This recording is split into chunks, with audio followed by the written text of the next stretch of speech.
இன்னைக்கு எங்க வீட்டு செல்லக்குட்டி மார்க்க பத்தி தான் ஒரு குட்டி பதிவு. வாங்க வீடியோக்குள்ள போகலாம்.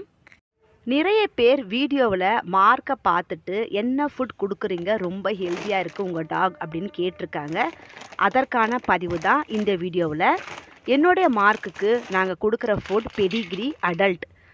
தினமும் 2 கப் மத்தியான டைமில் கூடவே பால் சேர்த்து கொடுக்குறோம். பாலை காய்ச்ச தேவையில்லைங்க, பச்சையான பாலை ஊற்றினாலே அவன் சாப்பிடுவான். 2 கப் போட்டோம்னா வயிறு ஃபுல்லாக சாப்பிட்டு முடிச்சிடுவார். அவனுக்கு பெடிகிரி பாலோடு கொடுத்தோம்னா ரொம்ப இஷ்டம், நல்லா சாப்பிடுவான். பகலில் மத்தியானம் டைம் மட்டும்தான் ஃபுட்டு.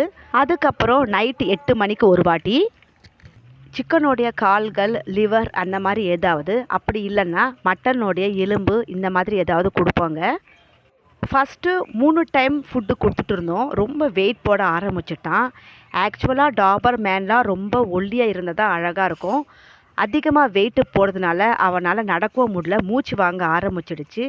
அதனால் டாக்டருடைய கன்சல்ட் பிரகாரம் இப்போ 2 வேளை ஃபுட்டு மட்டும்தான் தரோங்க. மத்தியானம் 12:30 மணிக்கு கொடுத்தோம்னா அதோட நைட்டு 8 மணிக்கு, நைட்டு 8 அப்படி இல்லைனா 8:30 மணிக்கா இந்த மாதிரி கோழியோடைய கால்கள், லிவர் அப்படி இல்லைனா மட்டனோடைய எலும்புகள் இந்த மாதிரி ஏதாவது ஒரு ஃபுட்டு கொடுப்போம். 2 வேளை சாப்பிட்டுட்டு 2 வேளையும் கண்டிப்பாக வாக்கிங் கூட்டிகிட்டு போயிட்டு வருவாங்க. ஒரு 1/2 hour வாக்கிங் கூப்பிட்டு வந்துட்டோம்னா அவர் ஃபுல்லாக ஹாப்பி ஆகிடுவார். இன்னொன்று முக்கியமானது, நாங்கள் கறி, எலும்பு இதெல்லாம் வேக வைக்கும் பொழுது கண்டிப்பாக உப்பு போட மாட்டோம். உப்பு இல்லாமல் தான் அவனுக்கு ஃபுட்டு கொடுக்குறோம். இதுக்கு முன்னாடி நிறைய ஷார்ட்ஸில் மார்க்கை குளிக்க வைக்கிறது, அவருடைய வீடு எல்லாமே போட்டிருக்கேன். பார்க்காதவங்க என்னுடைய ஓல்டு ஷார்ட்ஸை போய் பார்த்து தெரிஞ்சுக்கங்க. நாளைக்கு மார்க்கோட வீடும் அவன் வீட்டில் என்னென்ன பிளான்ஸ் வச்சுருக்கேன் அப்படின்றத பற்றி பார்க்கலாம்.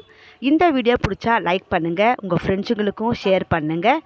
Please subscribe my channel. Thank you.